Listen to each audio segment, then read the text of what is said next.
Dallas Wall Street checking in. We got my boy Star Music in the building, man. What's going down, bro? What up, man? Appreciate you having me. Man, hey, it's all good. We had to get you in here, bro. So let's jump right into it, bro. Okay. Lyricism, man. How important is lyricism to you, bro? Man, it's just as important as making a good song to me. Yeah. The message, man. The message being able to express myself, the story. Right. And then a little bit of that is bragging. Right. It's all fun. It's all fun to me, man. But it's all equally important, all factors. So you having that lyrical side, I mean, pretty much to me, I mean, you super lyrical. Where did that come from? Or was that something you was always into coming up or what? Man, I think early on, just the music that I was listening to, I wasn't really just kind of stuck on, I guess, what was here locally in the area. I think I was just branching out. I would go every Tuesday and just buy every album that was out, whatever CD store. Right. And I would listen to all of them. When you say all of them, man, touch on some of the most lyrical shit you was listening to at the time. Back then, man, you gotta think, I started to pretty much love music when it was like late 90s, early 2000s. So by then, I had already picked up on Scarface, Jay-Z. I had already picked up on guys like that. So the God MCs? Yeah, man. So that's where I stuck to. So where you from, bro?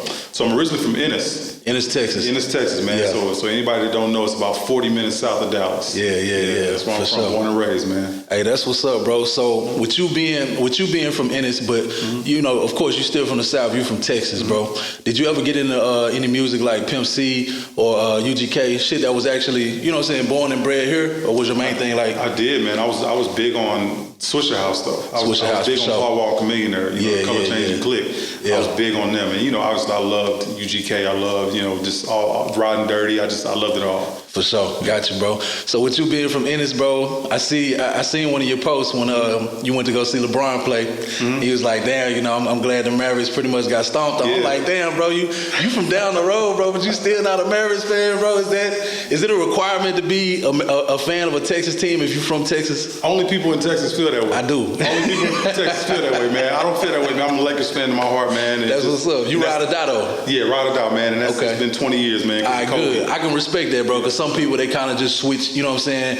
As the year go by, they might be this team this year, 2-3 years later, they're another team. So you riding down with I'm riding with them right now. You see the space they in now, I'm still riding with them. I can respect that. I can respect that. Was that your first Lakers game, bro? No, I've been to plenty of them, man. Been to plenty of them. I had a chance to see Kobe play a couple times. And then when I was living down in Corpus Christi, we shot up to the San Antonio, see them against the Spurs a couple times too. That's what's up, man. So you being from Ennis, man, C Struggs, y'all had a relationship. Yeah. Man, bro, how did his passing impact you? Man, it was tough, man, because he passed away on the day that my daughter was born. Right. My daughter's birthday. So I actually was on my way to town for the weekend. Yeah. And I knew I had to come see him as well as have my daughter's birthday party. And I got a phone call when I was driving that he passed away. But man, he was a great friend of mine. Absolutely. People don't know. Obviously, we're from two different sides of the spectrum. But his brothers I knew mainly. Right. And then later on, I got a chance to know him because he went to school in Dallas. But just knowing him, man, we were just great friends. He's one of the only people that would just call me by my first name, which nobody does. And he would just call him. We joke, man. We scorn on each other, but he was always the type we would keep each other grounded. Right. I appreciate him and his friendship for that. So you touched on, of course your biological name, but your rap name Star Music. Where did that come from? So I was going by Star early on. Star is really just more of a metaphor for what we all have the potential to be. Gotcha. And just music was just something that stuck with it. Just like, I'm thinking brand, so I just decided to go with that. And it was simple, but a lot of times I'm going by Star Man. Yeah. But StarMusic214, that's what my email, that's what everything was, and so I just stuck with that. That's what's up, bro. And with you being from Ennis, bro, it's kind of like a small town, so it's crazy that you and, C Struggs was able to come from that. Is it, would you say it was tough, being inspired to rap and do music from a place like that? Yeah, man, because anybody that knows anything about small towns, it's like, it's the same thing. You go to the same places, you meet up with the same people, you see the same things every day, and if you don't take that initiative to kind of get out and see other things and do more, then you'll be stuck, respectfully. And it just himself getting out of the city, moving around, myself getting out, and now residing in Dallas. You just got to get out and see other things and want more, and that's really what it is. I agree, and that's why I asked you that, bro, because I always like to touch on like the importance of networking for people. Like you said, getting out, moving around. You know what I mean? When you out handling business and doing things and meeting people, it makes you, bigger than what you might be. Yeah. You know what I'm saying? So with that being said, bro, how important is networking to you? Very important, man. It's very important because you have to tap in with everybody that's doing everything. For sure. If you have the time and energy to do it, you need to be reaching out and see what resources that you don't have. Facts. A lot of times it's like looking in the mirror, because and not to compare, but if you're meeting up with another rapper and he's got something that you don't got, what is it to you or to him to exchange those resources, and you're gonna help each other, eventually, bro. So I think it's hella important. Right. So let's touch on Slaughterhouse, Royce the 5'9". You feel like networking brought you that point, bro? Or do you feel like just your raw talent got you to that point? Nah, I think it was the networking. Right. It definitely was the networking because at the time, people didn't know much about me. Right. It was just me showing up everywhere, me hustling, me showing up, letting people know that I'm serious and I'm about everything that I'm saying. Yeah. And I got an opportunity to work with Score More. Score More, shout out to Score More. Shout out to Alex at Score More. And, I was in a space where Slaughterhouse was going to go on tour. They ended up canceling their tour. And he said, hey, I'm sorry, I got to give you this other one. It was another one by the name of T Mills. Yeah. Just one of them poppy white rap artists that kind of came in, and we did that show and we rocked it. People were crazy. And then 2 months later, backdoored, and I got the Royce the 5'9" and DJ Premier show. Man, that's lit. Right, and then we ended up at South by Southwest that year. Yeah. Royce and I already had that relationship, so I was everywhere he was, Right. And then whenever they had shows, they was like, hey, come up on stage with us. So I was on stage with Slaughterhouse. That's crazy, bro. It was just wild. Young Street, he was up there with me. Shout out the Street. Yeah, so we all, man, we just made a thing of it, man. That's that networking, bro. That shit got you on stage with probably some people you kind of, had dreams of really rocking with. So you right next to people I know you respect with the craft at least, you know what I'm saying? Absolutely. And having a chance to tour with Royce and then backdooring and touring with Joe Budden on his last album. Right. So those things just all came from being in the right place at the right time, networking with the right people. That's what's up, bro. So let's touch on this, man. Listening to your production, you know what I'm saying? It may not be, I guess the usual production you might hear from an artist from Texas or down south per se. How were you able to, find your producers and stuff like that you work with, being that it's a little bit different from... partially having relationships. Yeah. The other part is, getting posts on places like Dallas Wall Street, Saycheese, and producers just coming to me, saying, "Hey, I got these beats. I want to send them to you," and I'm always gonna listen. Yeah. And the most important thing for me is that I was just making. I was letting the production speak to me. Right. Like I wasn't just looking to make a type song, or I wasn't looking for anything in particular. I would listen to hundreds and hundreds of beats until something spoke to me. That's important. And then bro. you just create what you feel. I agree. Yeah. That's important. Especially when you're doing what you feel, you ain't really just worried about everything you listening to or everything that might be out there.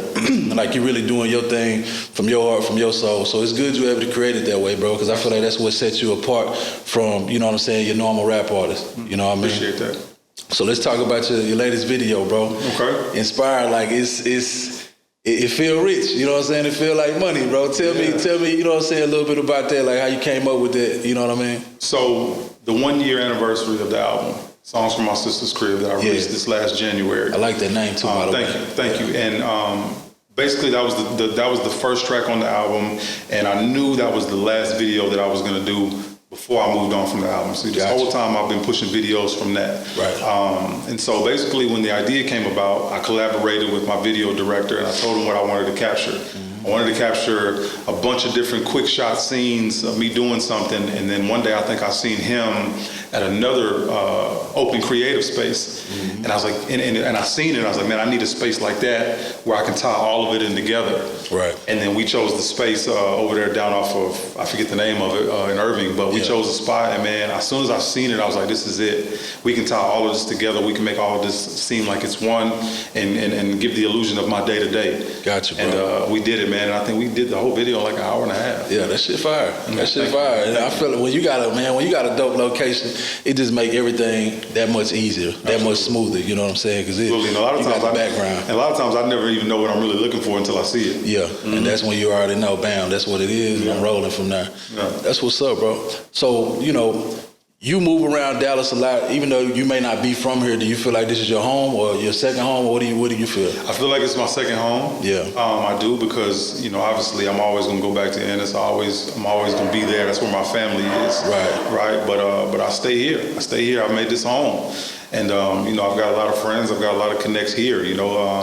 This is where I'm at every day. This is where everything in my day-to-day is. This is where my kid is. This is where my life is. And so, definitely. And I'm going to continue to do that. I'm going to continue to be here. I'm going to continue to move around and do the things that have got me places like here, Yeah, bro. I feel that, bro. So another thing that kind of sets you apart from most people, bro, you kind of show your day-to-day. Like, you know what I'm saying? You got a job, you know what I mean? You work.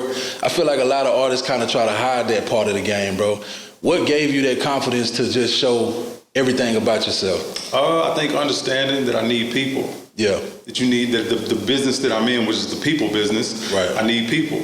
I need people to see what's going on, regardless of whether it's the music, because you got to watch and you got to listen, or whether it's the business that I'm in, because obviously you're going to need that. Everybody's going to need a car at some point. And so which one, Exactly. Which one? Pay me twice. And I'm okay with that. That's why how that kind of go hand in hand, because I know you got people who might listen to your music and they say, oh shit, he's selling Benzes too. I might need have you sold a car to anybody, like one of your fans or one of your listeners? Plenty. That's what's up, bro. Plenty, often. Back to that networking shit. That's how it go. All right. And so, but was that something that you always did since you first started rapping, or you kind of got comfortable later on in your career? I think I got comfortable later on. Right. It was more so me trying to not even speak about the day-to-day at first. Yeah, bro. And I feel like that was something that was really going on in rap and hip-hop community. Yeah, then I got to a space where I was like, you know what, I don't want to have to create multiple accounts. Yeah. It's just more to have to manage. Like, you know what, I'm a person. I'm a approachable person. Exactly, bro. Right. Just let me make this one thing, and then you just know what it is. Yeah. And so, how'd you get into the clothing brand? How'd you get into that? Man, just understanding that I needed merch. Yeah. Understanding that I needed merch, and then just as you sell more merch, you just evolve. Yeah. You just see different fabrics, different materials, and anybody like the connect that we use, like he's one of those type of people you can just kind of go into his setup. You just sit there and talk with him for hours, and just. The more and more that happens, and then like you get on Facebook and you get on Twitter, and these ads start popping up, sending you more stuff, motherfucker, all the time, right? And so all this shit starts to happen, and then it's just like, okay, well, I'm gonna try it this time. I'm gonna try this time. Yeah. And again, you got people from this business, you got people from this business. It's all e-commerce at the end of the day. I agree, bro. And a lot of shit, I like to talk about opportunities, man, and a lot of people don't realize you might miss out on an opportunity when you're not prepared.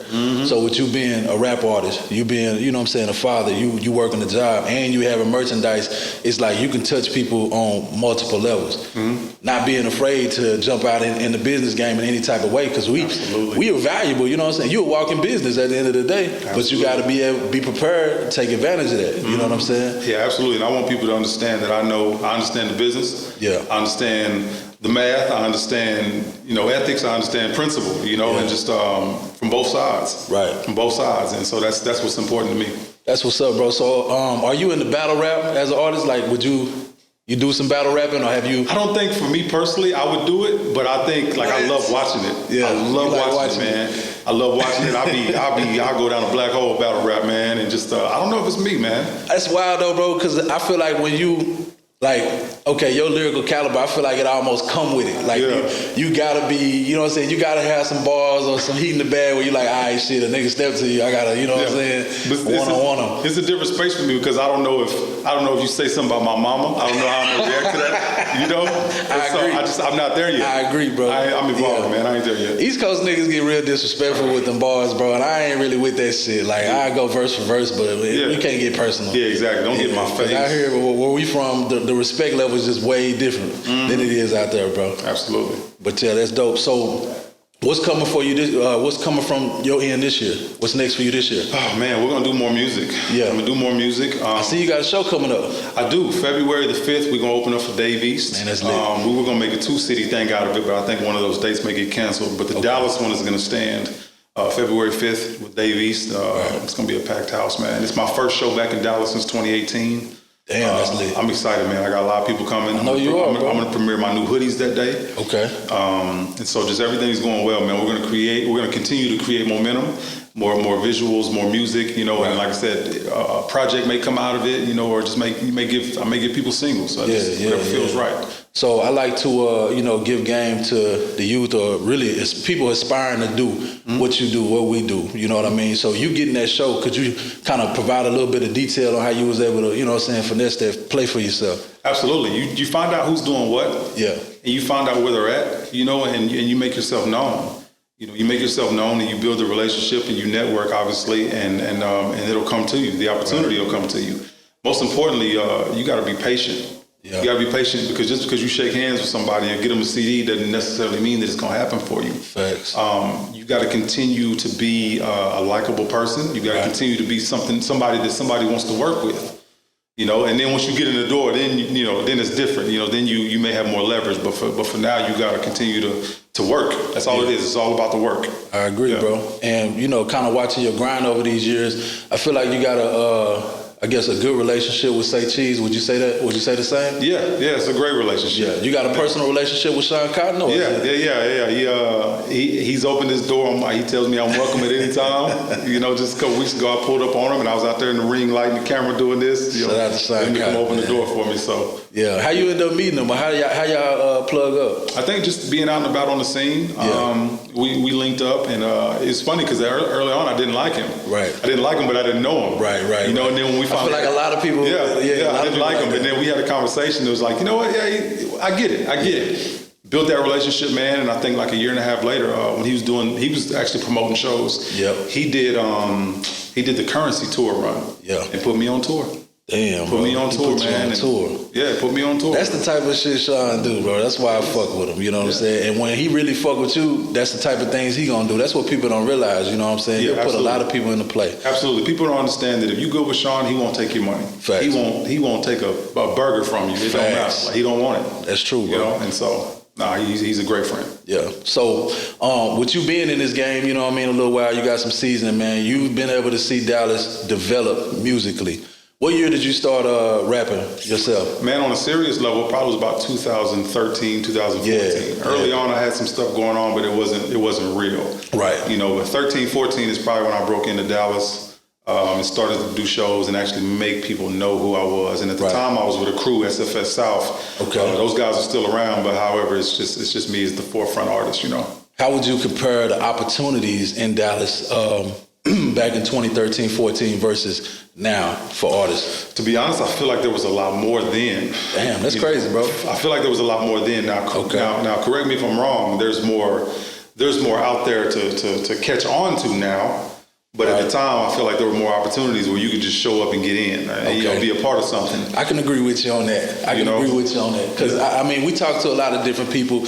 And, you know, of course, with the power of the internet, the power of the blogs and stuff like that, some of the youth feel like, you know, this is the best it's ever been. But when you're talking about physically connecting with people and doing shit like that, I feel like it's a step that a lot of new artists might take for granted. Or might not know much about, bro, but yeah, you're right. Yeah, you know, somebody could be at the house now, you could be 14, 15 years old and have a song and put it on your TikTok and they go crazy. Yeah. Versus actually having to come out here and do, you know, all this. It's just like, no, it's wild, man. Yeah, that's true, bro. So do you use some of that to your advantage? You know what I mean? The blog game, the internet game, are you... Yeah, man, I'm making sure that every time we release something, we sending it out to everybody. Exactly. I'm making sure that, you know, I actually just got a TikTok like 2 weeks ago. Yeah. I'm making sure that I'm not on there just scrolling just to be on there. Right. I make sure every time I post something, I'm running an ad on it, I'm spending some money on it, that way just to kind of broaden the visibility. Yeah, it's funny though, because in your profession, bro, with, you know, you selling cars, you selling exotic cars, bro, like you could probably... boom on TikTok, like OD on that shit. Yeah, that's what I hear, man. And I'm just kind of trying to find a way to make sense of it to where finding that comfort zone. Because I feel like, you know, like you said, you coming from an era, things were a lot different. You know what I mean? A lot of less capping or a lot of less doing things just for attention. You know, of course, we all wanted attention, but we were like developing your grind. You know what I mean? Yeah. So switching, I guess switching the game plan and being like, all right, I'm gonna do this to make sure I get this or get this type of clout on TikTok. I know that's a different type of mind frame. You know what I'm saying? Absolutely. So with that being said, bro, what type of artists you looking to work with this year? Well, not even type. Do you got any artists that you want to work with out of Dallas this year or out of Texas, period? Man, to be honest, man, no one really comes to mind. Yeah, I gotta be 100% honest with you. Nobody really comes to mind, man. But I have good relationships with a lot of these guys, right? And I'm just gonna continue to build on that. And if the opportunity comes where we're in the space or we got a good record, if I hear somebody for something, right, I'm definitely gonna reach out and try to make it happen. Yeah, well, what you doing, the type of shows you're doing, man, you'll probably bump into somebody who, you know, I guess in your lane that you might fuck with like that, or shit, it might be you and Dave East plugging on something. Let's hope, That's man. even better. You know what I'm saying? Yeah, let's hope for it. What about videos, man? You got anything next on the plate this year? Yeah, man, I think I'm going to venture into just kind of doing some more like run-throughs, more freestyles, just kind of giving people quick content, you know, just 30, 40-second joints and just, and then, you know, just the full videos are going to come, you know, because I mostly kind of direct and construct most of my own stuff anyway, so. Right. And I got plenty of new music, you know, it's just a matter of being ready to do it. I seen you shot your own video, bro, out the country. Yeah. Is that your first one? Yeah, I went to Cancun this last summer. Yeah. And man, I was out there, and one of my partners, we was out there for one of my partner's wedding, and man, I went out there and I beat on my homie's door at 7 a.m. And I was like, come on, let's go. And I got the gimbal and we went out on the beach, man. And I was like, hey, I'm gonna use my phone. This is what we're gonna do this, and it was perfect. So did you already? So you had it planned before you touched down that was you was gonna do? Or I had it in my mind, but I didn't know how they were gonna act out there because again, you know, I had never been to Cancun, so I didn't know if I was out there recording, filming. I know they had no zero tolerance policy on drones. Damn, I did know that. Yeah, so that kind of limited me because I was gonna buy one and take it. Yeah. But yeah, man, I just used the resources that I had, and yeah, we shot that all on my phone. Ocean views. Crazy. One man show, and that was dope too. Thank you, man. Definitely put it down. So let me ask you some personal questions just about, you know what I'm saying, current events, man. So with us going through the whole pandemic, you know what I'm saying, these past couple of years been a little different for us, bro. Do you feel like it's helped society advance in certain ways, or do you feel like it's kind of set us back? I think it's crippled people. Yeah. I think it's crippled people, but for the doers, I think it's also helped them realize that, like, yo, there's obviously there's money to be gotten. Right. There's things to be created, or while I'm sitting around waiting to do this, I could be doing this. And I think it's helped both. I think it's helped both the people that sit back and do nothing versus the people that actually want to get out and be active. Got you, bro. And looking at the state of rap or hip hop, you know, whatever you might want to call it, man, you're getting a lot of artists, you know what I'm saying, getting killed, a lot of artists getting shot, a lot of violence going on right now that you're able to see. Do you feel like the game is more violent than it used to be, or do you feel like social media kind of done brought it to the? What's your opinion on it, man? Man, I think it is more violent. Right. I think it is more violent, which is very weird. You know, yeah, I agree, it is. A lot of these guys are young. They're young acting this way. You know. But yeah, it's definitely more violent than what it was because back then, guns all in the videos and I'm gonna kill you, I'm gonna do this. Like that wasn't as common. No, it wasn't as it is now. Because we were kind of taught, you know, you kind of want to hide that type of stuff because you didn't want to go to jail. Absolutely. Now it's like it's reversed. Yeah. You put it out there, they kind of like. It's crazy the shit you see people say on the internet, bro. Yeah, it's like, so weird to see, especially like this little trend with the guys spelling out words with their money lately. It's funny as shit. Oh my goodness, yeah, it's bone chilling. Yeah, nah, it is, bro. So with what you do in hip hop, you know, do you have anything where you kind of use your platform, or do you mentor or talk to any of these kids that might be at risk, bro? Some of these same kids that we talking about doing what they doing. Do you? You know, a lot of times I've had the opportunity to go speak at schools and go read to children and things like that. I've always done it. Right. The most I can do in this current state is like if a young artist reaches out to me, and they need guidance, they need assistance. You know, I'm going to offer them game. You know, this is a story that I've never really told, but Ian Dior, who's a major name right now. Yeah. You know, a couple of years ago, I was living in Corpus Christi, and he had never been in the studio. You know, he had never been in the studio before, and you know, when I invited him to the studio with us, you know, he hung out with us, and I got him in connection with my guy, and then they started to record, and they started to make good music. Like a year and a half later. Boom. You know, and so anytime I can give any guidance, anytime I can share any resources, I'll do that. However, telling somebody, stay out of this drama, put that gun down, do this, man, a lot of times, them young niggas, they already got their mind made up. Exactly. I feel the same way, bro. Yeah, I feel the same way. I feel like, you know, of course, your purpose is to reach out and touch the people who really want to be touched, who going to listen. But, of course, you're going to have some people, man, like you said, they already got their mind made up. Those people you can't help, unfortunately. Do you feel like it's because of hip hop, the negativity in rap and shit? Do you feel like that's pushing, you know, that whole stigma to be violent and absolutely. Yeah. Do you think some kid at the store down the street, if you know, he's gonna listen to me or he's gonna listen to NBA YoungBoy? Yeah. Versus in terms of guidance, in terms of what to do, how to act. Yeah. You know, nah, man, that's exactly what it is, and that's where these influences come from, man. Yeah. And just I hate that shit, bro. I hate that shit. That shit runs so deep. You know what I'm saying? But then I even think about, you know, when I was young, listening to the music I was listening to and shit like that, and kind of the decisions I made in life, you know what I mean? Yeah. Then when you get a little bit older, you realize, like, oh, shit, that shit might have kind of fucked me up. That's something that people don't want to admit. Yeah. You know what I'm saying? So I think it's big of you to really even touch on that. A lot of people shy away from that type of shit. Absolutely. But yeah, man, any motivation you want to give out here, or anything you want to drop, name drop, or any shout outs you want to give, anything, bro? Man, you know, I just want to shout out everybody that's continue to support me. Yeah. You know, everybody that's continue to support me, man. You know, guys like Coastline Mad, guys like Dallas Wall Street, SaycheeseTV, you know, those guys have continued to support me. I appreciate that. Yes, sir. And, you know, for anybody out there that's looking to get started or continue what they've already built is, man, just continue to work and be patient. Yeah. Continue to work and be patient, you know, and one of the things that I tell one of my oldest nephews is take your time, but don't waste nobody's time. That's real. You know, and that's one of the main things that I live by. Bet. Another thing, man, if somebody want to come get one of them Benzes or one of them foreigns, man, what type of credit score they need to be looking at before they come tap you on the shoulder? Man, you know what, man? They gonna need, most of the time, you're gonna need like a 650 or higher. Or 650. That ain't even that bad, bro. That's not bad, man. People don't understand it. Like these lenders, they're a lot more lenient than what you think. Right. However, it's just, but money is gonna talk. If you come in there, and you got money. Yeah, you pretty much can write your own story. That's what's up. Yeah, and so a lot of people need to know that. So what's the craziest car story you got? Man, I think I told this story before. So once we were having a Thanksgiving luncheon with our families. Yeah. And this probably was like 2012, maybe a little earlier than that.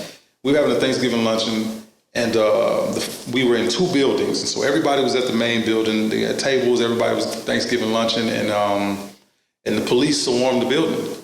They swarmed the building. They had their guns and everything, and they rushed in, and they were looking for the finance guy. Damn. Who and he was at the building next door. And so obviously he got away, and they caught him later. But what he ended up doing was, over the weekend, he had took a company truck, and he went and he robbed somebody.